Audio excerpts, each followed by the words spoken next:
पंचायत स्तरीय डमसभा बैठक अनुष्ठित नूतन कार्यकर्ता चयन रायगढ़ जिला मुनिगुड़ा ब्लॉक जगदलपुर हाटपदा ठारे पंचायत स्तरीय डमसभा बैठक सह कर्मकर्ता चयन कार्यक्रम अनुष्ठित हो जाइछि।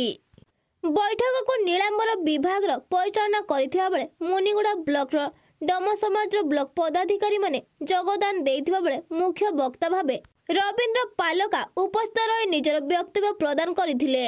बैठक में जगदलपुर पंचायत स्तरीय कमिटी तैयारी करने को आलोचना करा जायथिबा बेले समस्त सदस्यों निष्पत्ति क्रमे सभापति दायित्व रे रॉयल शंकर कुशलिया को दायित्व दिया जायथिला।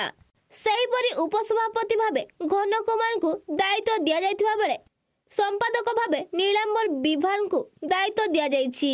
सेहीपरि जगदलपुर अंचल विशिष्ट लोक मानकु जगदलपुर पंचायत कमिटीर कार्यकर्ता भावे मनोनीत करा जायथिला।